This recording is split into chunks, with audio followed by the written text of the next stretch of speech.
Students, class 8 maths chapter 8 linear equation हम पढ़ रहे थे। चैप्टर 8 का 8 क्लास का 8वीं क्वेश्चन हम कर रहे थे। इसके हमने 12 क्वेश्चन तक कर लिया था। 13 क्वेश्चन से देखिएगा। 13 क्वेश्चन है, the denominator of a rational number is greater than it's numerator bye 7। Numerator से डिनोमिनेटर कितना है? 7 ज़्यादा है। तो let the denominator of rational number is greater than it's number 7। Numerator से डिनोमिनेटर 7 ज़्यादा है, तो लेट न्यूमरेटर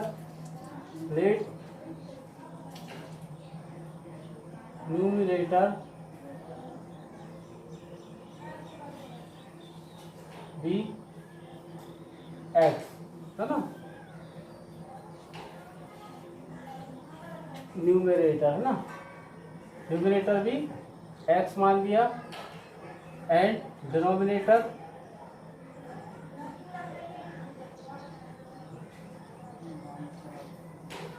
बी कितना ज़्यादा है? 7 ज़्यादा, यानी एक्स प्लस 7। ये कहा है the denominator of a rational number is greater than it's numerator 7, मतलब न्यूमरेटर से डिनोमिनेटर 7 ज़्यादा है। If the numerator is increase by 17, यदि न्यूमरेटर में 17 इंक्रीज कर दें हम, यानी x प्लस 17 कर दें, and the denominator decrease 6, denominator में कितना कर दें?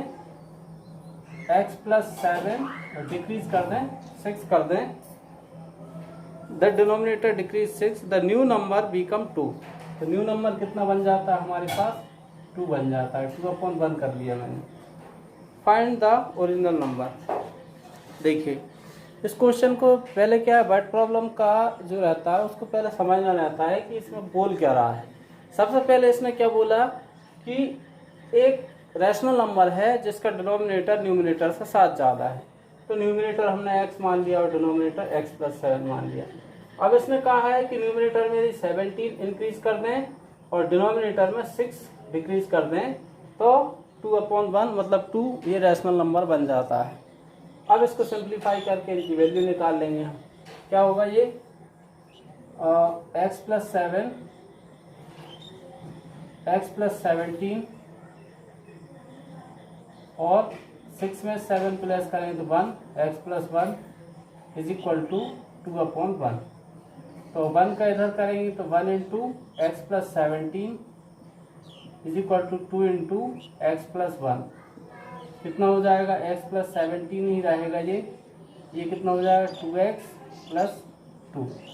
x को उधर ले जाएं क्योंकि 2x पड़ा है हमारे पास, और 17 के इधर 2 को ले आए तो 2x माइनस एक्स। 17 में से 2 को लेस किया तो 15 बचा, और 2x में से x को लेस किया तो x बचा। तो हमारे पास न्यूमरेटर कितना आ गया? 15 आ गया। न्यूमरेटर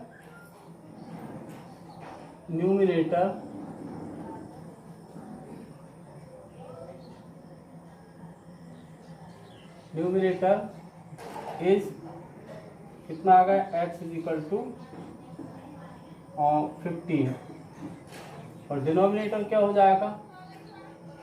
डिनोमिनेटर x प्लस 7 है, तो 15 प्लस 7 कितना हुआ? 22। तो रैशनल नंबर क्या हो जाएगा? रैशनल नंबर क्या होता है? Numerator upon denominator. तो न्यूमरेटर कितना निकला? 15, और डिनोमिनेटर कितना निकला? 22। यही हमारा आंसर हुआ। ठीक है। अब अगले क्वेश्चन में इन्होंने कहा है, नेक्स्ट क्वेश्चन देखते हैं हम।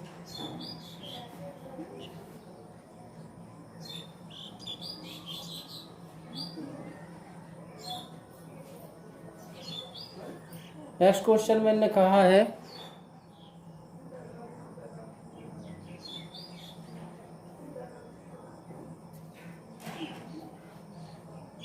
if a fraction twice the numerator is 2 more than the denominator, if 3 is added to the numerator and 2 and to the denominator the new fraction is 2/3. find the original number. ये हमको find करना है. if the fraction twice the number of is 2 more than the denominator. मतलब numerator क्या होगा इसका, x होगा हमारे पास. ठीक है, हमारे पास इसका न्यूमरेटर क्या हो जाएगा, x हो जाएगा. मैं न्यूमरेटर डिनोमिनेटर की फॉर्म में लिख दे रहा हूं. Let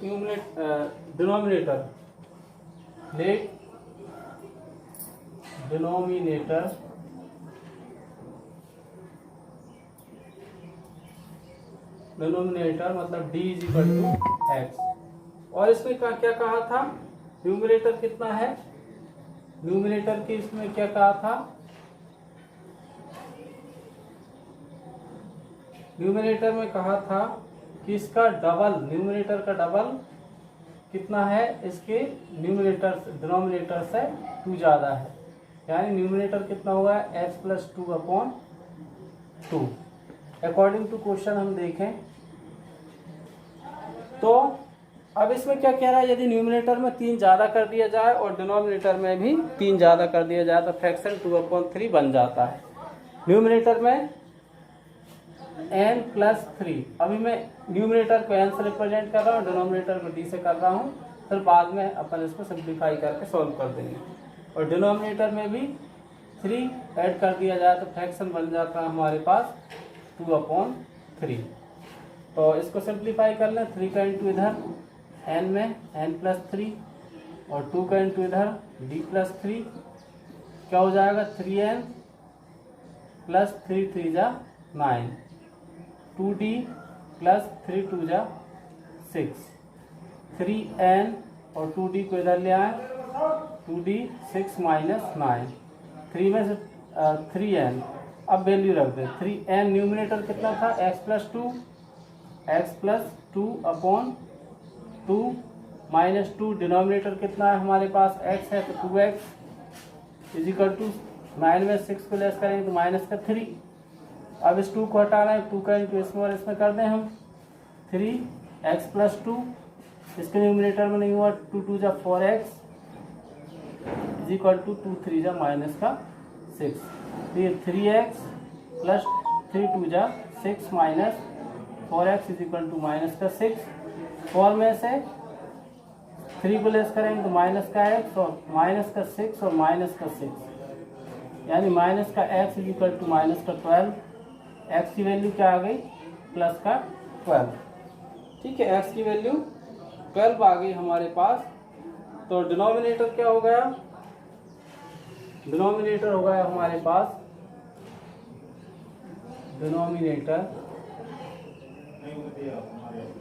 denominator x d is equal to denominator d is equal to कितना निकल गया, x इज इक्वल टू 2 और 1 12. एंड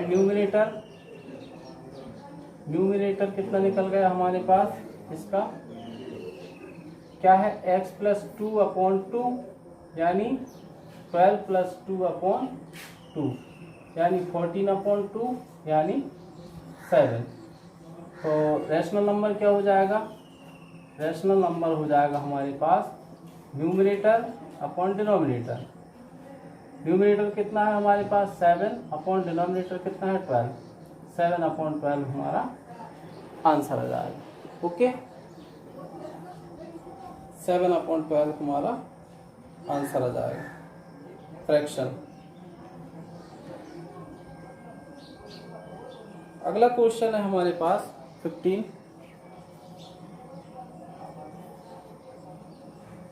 ये 14 क्वेश्चन था ना, क्वेश्चन नंबर ये 14 था हमारे पास. क्वेश्चन नंबर 15 देखिएगा.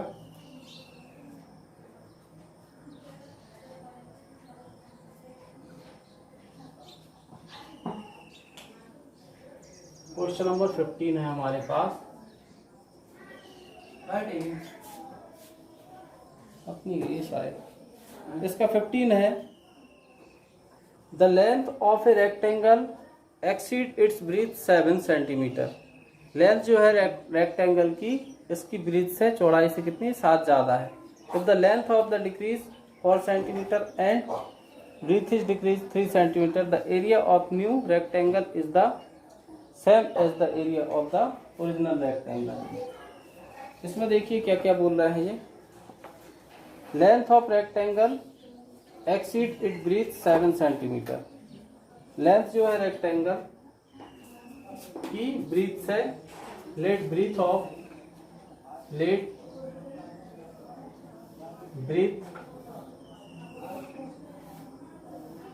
और लेंथ ऑफ रेक्टेंगल एक्सीड और breadth of rectangle. Breadth of rectangle क्या मान लिया हमने, x, एंड इट्स लेंथ क्या हो जाएगी हमारे पास, 7 ज्यादा है लेंथ ब्रीथ से, x प्लस 7। तो एरिया ऑफ रेक्टेंगल क्या हो जाएगा, रेक्टेंगल कौन सा रहता है, ये है ना, ब्रीथ कम रहती लेंथ ज्यादा रहती है। एरिया ऑफ रेक्टेंगल क्या हो जाएगा, एरिया ऑफ रेक्टेंगल ये हो जाएगा L इंटू बी या x इंटू एक्स प्लस 7। फिर आगे क्या कहा है, if the length is decrease by 4, अब according to question new length, according to question यदि हम देखें इसमें हम क्या कर सकते हैं, न्यू बेस ऑफ रेक्टेंगल। अब ये कह रहे हैं कि यदि बेस में से हम कुछ कम कर दें और इसके लेंथ में से और कुछ कम कर दें, है ना, मतलब कौन सा क्वेश्चन है ये, हाँ, लेंथ ऑफ रेक्टेंगल, एरिया हमारे पास है, लेंथ ऑफ रेक्टेंगल हमारे पास ये कह रहे हैं यदि 4 कर दें लेंथ में से, तो न्यू लेंथ ऑफ रेक्टेंगल की न्यू लेंथ क्या है, x प्लस 7 था इसकी लेंथ, तो x प्लस 7 में से क्या कह रहा है, 4 को कम कर दो, इसमें से 4 कम कर दें तो कितना बचेगा, 7 4 गया 3, यानी x प्लस 3 बचाइए। न्यू लेंथ ऑफ रेक्टेंगल है ना, और new breadth of rectangle, new breadth of rectangle, new breadth में कितना करने का बोला है, ब्रीथ ऑफ रेक्टेंगल ओल्ड कितनी थी हमारे पास, x3, ब्रीथ ऑफ रेक्टेंगल का ये बोल रहे हैं कि इसमें 3 ज्यादा कर दें, यानी x प्लस 3 कर दें, तो ये x प्लस 3 और x प्लस 3, तो एरिया क्या हो जाएगा, area of rectangle length into breadth L into B. ठीक है, ये अलग कंडीशन का है, इन्होंने कहा है यदि लेंथ में 4 कम कर दें और ब्रीथ में 3 ज्यादा कर दें तब एरिया क्या होगा, हो जाएगा इसका x plus 3 into x plus 3। अब ये कह रहे हैं कि इसका एरिया और इसका एरिया, मतलब जो हमने पुराना लेंथ और ब्रीथ निकाला था उसका एरिया और न्यू लेंथ और ब्रीथ का एरिया कैसा होगा, सेम होगा। तो अकॉर्डिंग टू क्वेश्चन हमारे पास चल ही रहा है, तो दोनों के एरिया सेम कर दें, एक्स प्लस 7 और is equal to x plus 3 और एक्स प्लस 3। तो x का क्या हो जाएगा, एक्स स्क्वायर प्लस 7x और x का x square plus 3x plus 3 3 जा 9, तो x square plus 7x is equal to x square 3 3 6x plus 9, a plus B के होल स्क्वायर से ओपन कर सकते थे हम इसको, तो x square plus 7x minus x square minus 6x is equal to 9, x square से x square गया, 7 में 6 को लेस किया तो x इज इक्वल टू 9। तो हमारे पास ब्रीथ ऑफ रेक्टेंगल ये x मानी थी हमने, ये कितनी निकल गई 9। तो breadth of rectangle x is equal to 9 and its length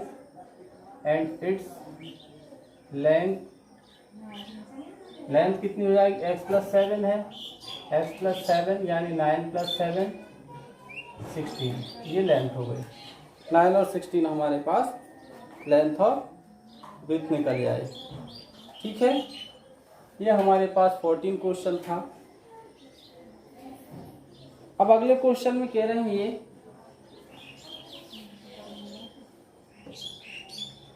next question है हमारे पास 15।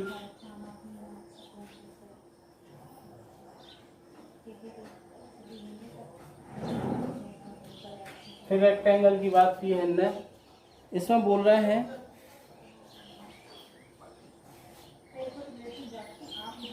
ये कह रहे हैं the length of rectangle exceed it breadths by 7। ये हो गया the width of rectangle is twice 2/3 of length. Width जो है वो लेंथ से 2/3 है, तो लेंथ ऑफ रेक्टेंगल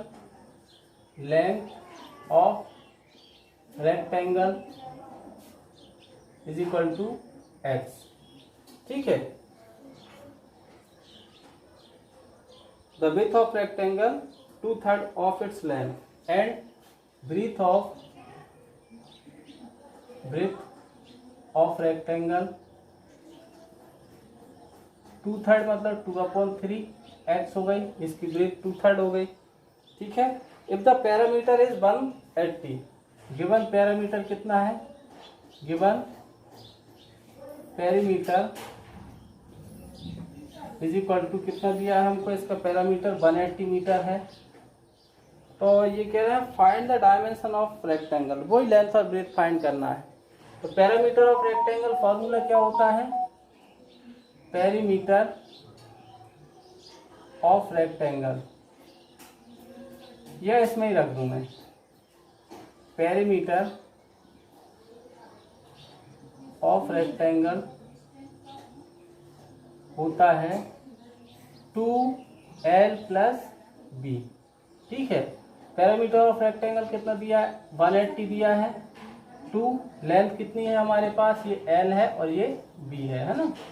l कितना है x प्लस ब्रीथ कितनी है 2/3 है, 2/3 x है। तो 180 इस 2 को हम इधर ले आए, 180/2। यहाँ से क्या बचा x प्लस 2/3 x, इसको कैंसिल करें तो ये 90 हो गया। और यहाँ से x प्लस 2/3 x बचा, इस 3 का इंटू इसमें और इसमें कर दें 3 हट जाएगा, 3 का इसमें होती है 27, तो 270 और ये 3x प्लस 2x, तो 270 इज इक्वल टू 5x, यानी 270/5 इज इक्वल टू x। तो x इज इक्वल टू 5 5 जा 25 और 2 बच रहा है 5 4 जा 20। ठीक है, 54 टाइम कैंसिल हो गया, x इज इक्वल टू 54 हो गया हमारे पास मीटर में। ठीक है, x इज इक्वल टू 54 हो गया। Length of rectangle, length of, ये मीटर है ना, ये मीटर मैंने कर दिया, length of rectangle L is equal to L या x इज इक्वल टू कितना निकला 54 मीटर एंड इट्स ब्रीथ कितना था 2/3 ऑफ x, यानी 2/3 ऑफ x की वैल्यू 54 है। 3 1 इज 3, 3 8 जा 24, 34 इसकी ब्रीथ हो गई। ठीक है, 36 इसकी ब्रीथ हो गई। ठीक है, ब्रीथ ऑफ रेक्टेंगल कितना हो गया 36 होगा, यही इन्होंने पूछा था। ये क्वेश्चन नंबर हमारे पास 16 था ना। अब क्वेश्चन नंबर नेक्स्ट देखिएगा, ये क्वेश्चन नंबर 16 था हमारे पास। नेक्स्ट क्वेश्चन 17 देखिएगा।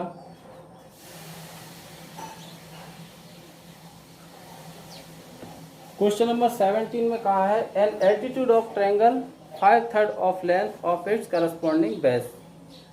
एल्टीट्यूड मतलब परपेंडिकुलर जो होता है, ये जो एक रेक्टेंगल होता है हमारे, एन एल्टीट्यूड ऑफ ट्रायंगल की बात कर रहे हैं। तो ये जैसे ट्रायंगल है तो इसको हम लेंथ भी बोलते हैं, इसको बेस बोलते हैं, इसको एल्टीट्यूड भी बोलते हैं ना, एल्टीट्यूड, इसको एल्टीट्यूड भी बोलते हैं। ये कह रहा है an altitude of a triangle is 5/3 of length of corresponding base.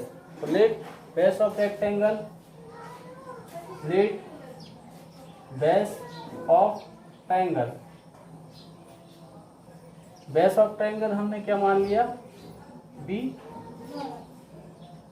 X and its length, length क्या हो जाएगी, कितना है, लेंथ कितनी है, एल्टीट्यूड ऑफ या एंड इट्स एल्टीट्यूड, एल्टीट्यूड या लेंथ एक ही बात है। एल्टीट्यूड कितना है हमारे पास, 5/3 एक्स हो गया, ठीक है। और एरिया क्या हो जाएगा इसका, area of triangle, area of triangle क्या होता है हमारे पास 1/2 L इंटू बी, ठीक है। तो 1/2 L कितना है 5/3, एल्टीट्यूड 5/3 है, 5/3 x इंटू ब्रिज कितनी है हमारे पास x है, यानी ये कितना हो गया 5 1 is 5, 3 2 is 6 और ये x², ये एरिया हो गया। अब जैसा हमने रेक्टेंगल में कहा था इनने कि लेंथ में कुछ बढ़ा दें और ब्रेथ में कुछ बढ़ा दें तो इसका एरिया सेम हो जाता है, वो इनने कहा है if the altitude be the increase by 4। तो न्यू लेंथ क्या हो गई, new altitude, altitude according to question new altitude कितना हो गया, if the altitude be increase by 4, altitude मतलब 5/3 में x में 4 को इंक्रीज कर दें, ठीक है। And base decrease by 2 centimetre and it's base, and it's base, base क्या था 5/3 x, 5/3 नहीं, बेस तो हमने x माना था ना, x में क्या करते हैं हम increase by 4, if the altitude increase by 4 and base decrease by 2, base में कितना कर दें 2 डिक्रीज कर दें, तब एरिया क्या हो जाएगा इसका, एरिया हो जाएगा 1/2 L यानी 5/3 x + 4 और इंटू x - 2। इसको सॉल्व कर लें तो इसको चाहो तो इतना ही रहने दो, है ना, इनको इक्वल कर देंगे हम। तो यहाँ से हमारे पास, तो इसमें बाद में क्या कह रहे हैं, the area of triangle remaining the same, find the base and altitude. Area जो है इनका कैसा हो जाता है, सेम हो जाता है। Area of old triangle is equal to area of new triangle. इसमें हमने न्यू ट्रायंगल क्यों कर रहे हैं, क्योंकि इसमें कुछ घटाया पड़ा है ना लेंथ ब्रीथ में।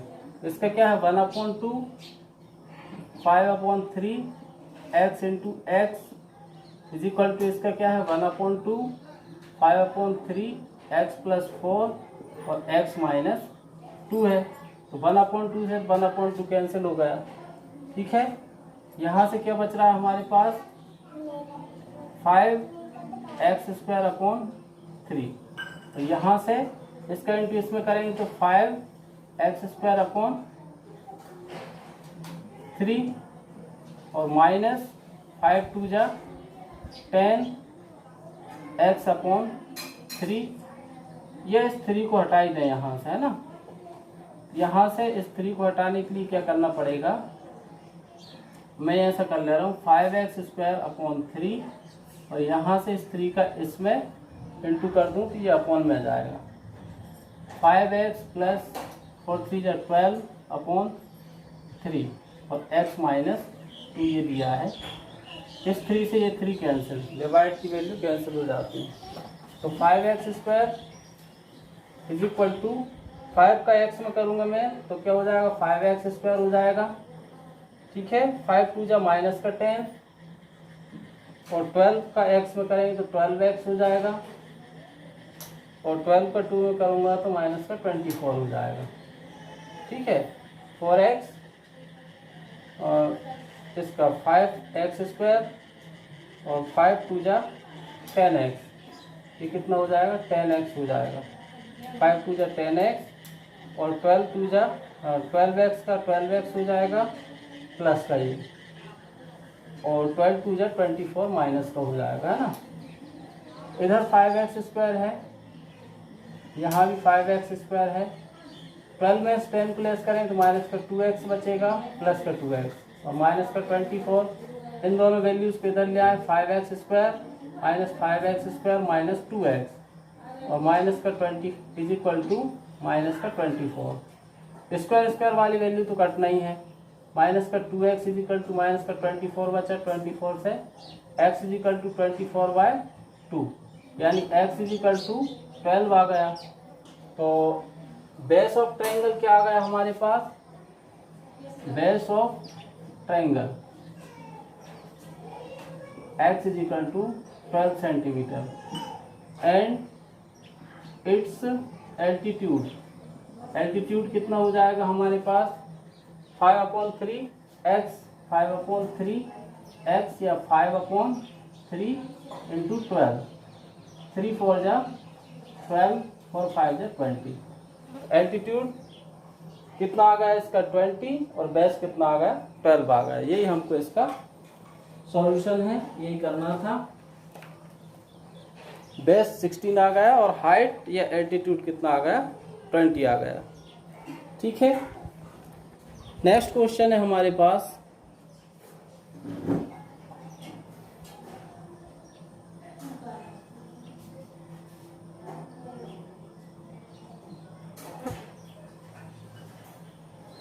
ये हमारे पास 17 क्वेश्चन था, है ना। 18 क्वेश्चन है हमारे पास।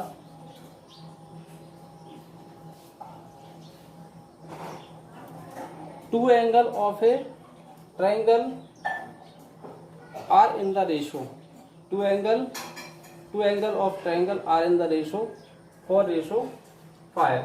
तो given ratio of triangle of angle of two angle, है ना, दो एंगल का रेशो दिया, two angles is equal to क्या रेशो दिया 4:5 दिया है। लेट फर्स्ट एंगल बी कितना हो जाएगा 4x and second angle B 5x। अब यहाँ पे थर्ड एंगल निकालेंगे हम, तो क्या होता है थर्ड एंगल हो जाएगा हमारे पास। थर्ड एंगल क्या होता है देखो, first angle second angle sum of 3 angle is 180 होता है। तो थर्ड एंगल क्या हो जाएगा 4x plus 5x plus third angle is equal to 180, यानी थर्ड एंगल क्या हो जाएगा, थर्ड एंगल हो जाएगा 180 माइनस 4x प्लस 5x। ठीक है। अब क्या क्या हुआ इनने, if the sum of this angle is equal to the third angle, मतलब इन दोनों एंगल का सम जो है वो थर्ड एंगल के इक्वल, या फिर ऐसा भी कर सकते हैं हम, देखो sum of this angle is equal to third angle, sum of this angle, इन दोनों एंगल का सम क्या है थर्ड एंगल के इक्वल है। तो थर्ड एंगल क्या हो जाएगा, third angle according to question आ गई बात, है ना, सम ऑफ दिस एंगल, तो 5x plus 4x is equal to 9x। अब यहाँ पे लिखेंगे हम we know that sum of all interior angle in triangle is 180 degree. तो तीनों एंगल का रख दें, 4x plus 5x plus 9x is equal to कितना हो गया 180 9 5 14 और 5 18, 18x is equal to 180, x is equal to 180 upon 18, यानी x इज इक्वल टू क्या आ गया 10। ठीक है, तो हमारे पास इसका फर्स्ट एंगल क्या जाएगा, फर्स्ट एंगल हो जाएगा हमारे पास, first angle be 4 into 10 is equal to 4x था ना, 4x था तो 4 इंटू एक्स की वैल्यू रख दें 10, 10 4 जा 40। सेकेंड एंगल 5x यानी 5 इंटू 10 50 डिग्री है ना। थर्ड एंगल क्या है, थर्ड एंगल हमारे पास है 9x है ना, 9x है तो 9 इंटू 10 90 डिग्री, ये तीनों एंगल निकल गए। ठीक है, तीनों एंगल्स का पूछा था हमसे, इसके तीनों एंगल्स कितने होंगे वो बताइएगा। ठीक है, तीनों एंगल का बताया था, पूछा था, हम तीनों एंगल का बता दिया है।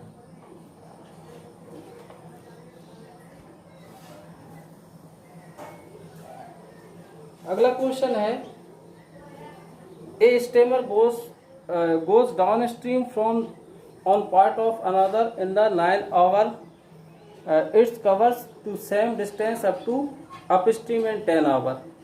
9 आवर में कवर करता है यदि पानी बहते हुए दिशा में यदि जा रहा है, और 10 आवर कवर करता है उतना ही यदि उसकी विपरीत दिशा में जा रहा है, ऊपर की तरफ। If the speed of the stream is 1 kilometre per our, find the speed of the stream in still water and the distance between the ports. इसको हमको सॉल्व करना है। क्वेश्चन नंबर 19 देखिएगा। तो इसमें हम मानेंगे let speed of the steamer in still water, है ना।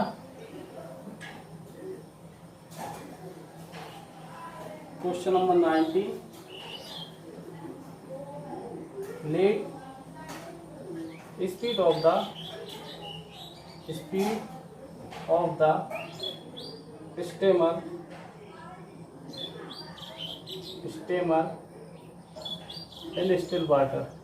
इन स्टिल वाटर, क्या मान दिया, be x kilometre per hour. ठीक है, स्पीड इसकी डाउन स्ट्रीम में कितनी हो जाएगी, स्पीड डाउन स्ट्रीम है ना, डाउन स्ट्रीम में इसकी स्पीड क्या हो जाएगी, x plus 1 kilometre per our, क्योंकि जहाँ पानी बह रहा है तो वहाँ प्लस आता है ना, क्योंकि पानी